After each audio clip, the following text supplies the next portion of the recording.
figuring it out and going through the days without knowing the plan? You can't put a game plan together if you don't have an opponent.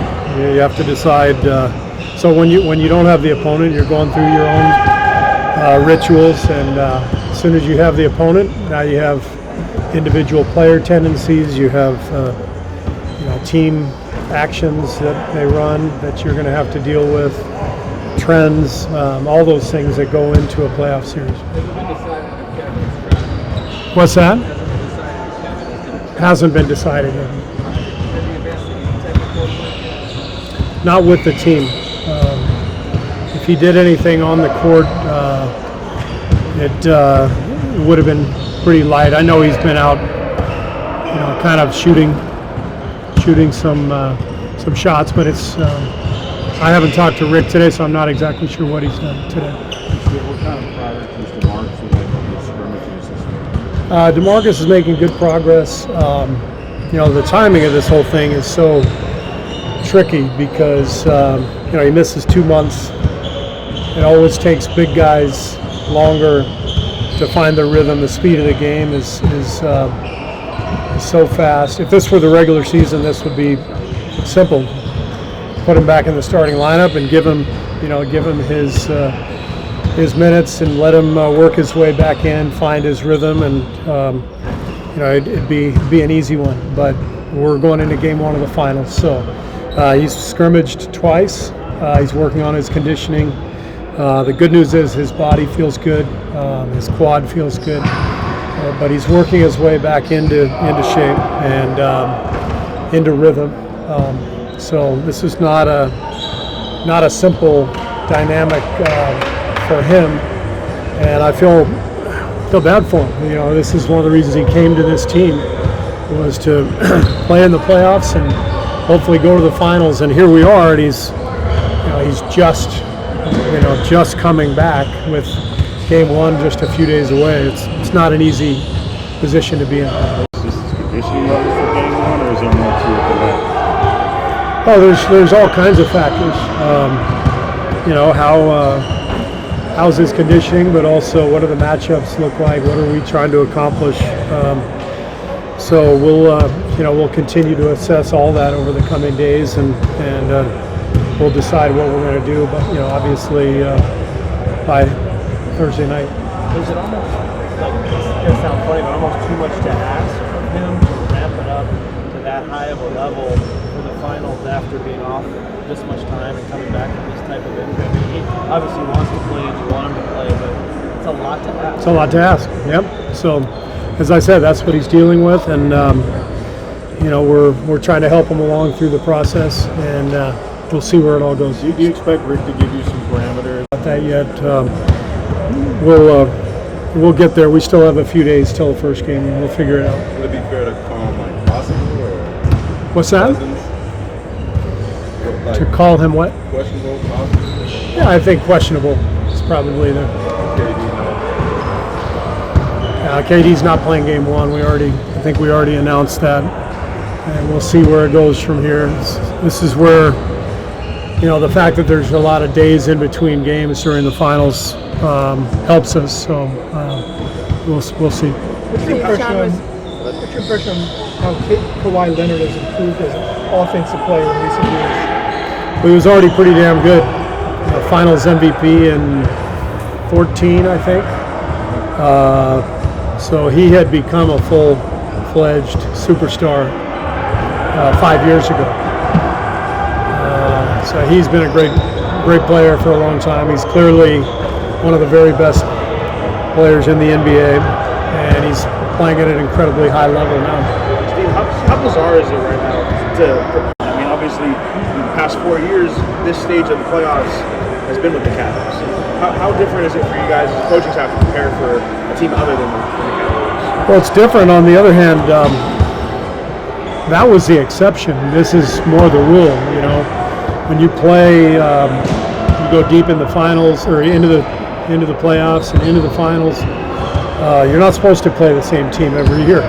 So that was a special era, special rivalry, and we're thrilled to be back. And obviously Cleveland has moved on and their team is broken up. And with LeBron leaving the East, things were wide open, and it was a hell of a ride through that East playoffs for Philly, Boston, Milwaukee, Toronto, all great teams. Quality of play was something to watch, and Toronto obviously emerged as the best team in the East, and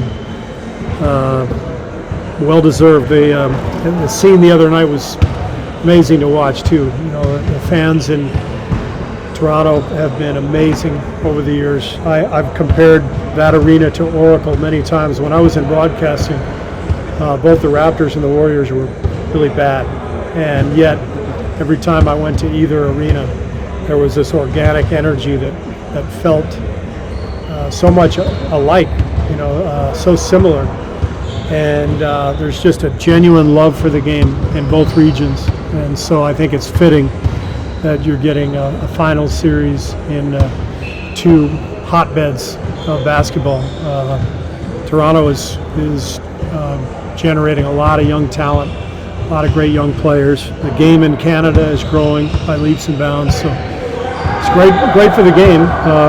We got a hell of an opponent, and we got a hell of a challenge ahead of us. This is the first time you guys are starting a final series on the road. How have you seen your team's focus level over the last two rounds kind of improve on the road? How do you feel about that going into it? I think we've always been good on the road, but starting on the road presents a different challenge. There's a different rhythm to the series. It helps having gone through this last year against Houston, where we started on the road and split the first two games and had to win a Game 7 on the road. So, this group has done this before, and we're obviously playing against a great team in front of a great crowd. So it's a different challenge, different routine, but we're up for it and ready for it. Sean takes a lot of pride in watching some of these young guys come off the bench and contribute, because he's been there and also helped guide these guys to know how to stay ready with his example. Do you appreciate what he's done in that kind of a role? Yeah, Sean's been the elder statesman the last couple of years. We've had guys who've played that role. Andre does a great job with that. David West and Zaza the last couple of years were fantastic. Every team needs kind of a pecking order and a mentoring system, and it has to be organic. You can't assign guys; they have to feel it. And Sean knows he's in the twilight of his career, and he wants these young guys to have great careers and experience what he's experienced.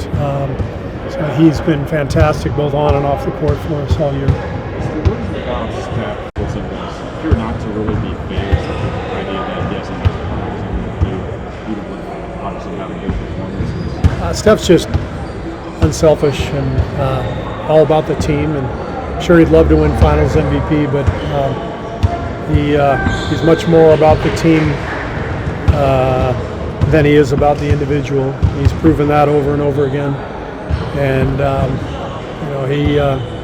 he's been amazing throughout the playoffs, and we'll just keep counting on him and relying on him, and we're lucky to be able to do so. Steve, following up on that, you guys obviously don't play for individual awards, and you mentioned Steph's mindset, but what would it mean for you guys if the stars were to align and he were to win the Finals MVP? Not talking about that. We're trying to win the damn series, so we're not talking about any awards. We just want to win 4 games. You mentioned Toronto's young talent. Talk about Siakam, and it seems like Van Vliet hasn't missed a shot the last 3 or 4 games. Yeah, they're good.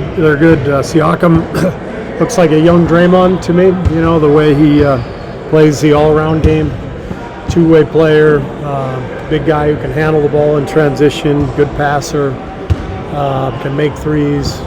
So he's an excellent player. And then Van Vliet just completely turned things around for himself by having a baby, apparently. So hopefully he doesn't have any more children during the finals. So. What will it be like to see Pat McCaw and if he's got his championship? Pat McCaw, it'll be great to see Patrick. We look forward to seeing him and saying hello. And I don't think there will be any ring presentation for Patrick during the finals, but I'm not sure if he's gotten his ring or not. But housekeeping? This is the first time we've seen him because of the circumstances. So, because he was not with Toronto when they came here, so I don't know how that's going to work out. Steve, you guys have been through plenty of past. How do you prepare for playing in that kind of atmosphere with that kind of noise that's going to be coming at you?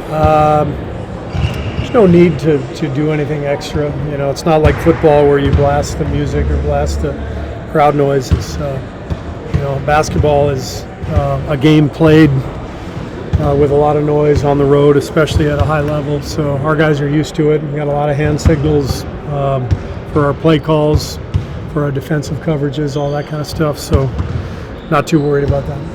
Prepare for Drake tapping on the shoulder or anything like that? I'm not worried about Drake. I called him on his cell phone earlier, and my daughter's rolling her eyes right now. She's like, "Dad, no more dad jokes, please." So sorry. That was really good. Was it? Yeah. It was out there. You hung it out there for me. No, he's always up there, and he's always a character, and our guys are always talking trash with him. I kind of think it's fun, and the NBA kind of embraces the pop culture dynamic of the league and the stars and the celebrities who are out there, and we got E40 ready for them too, so we're in good shape. So, all right, everybody, thanks.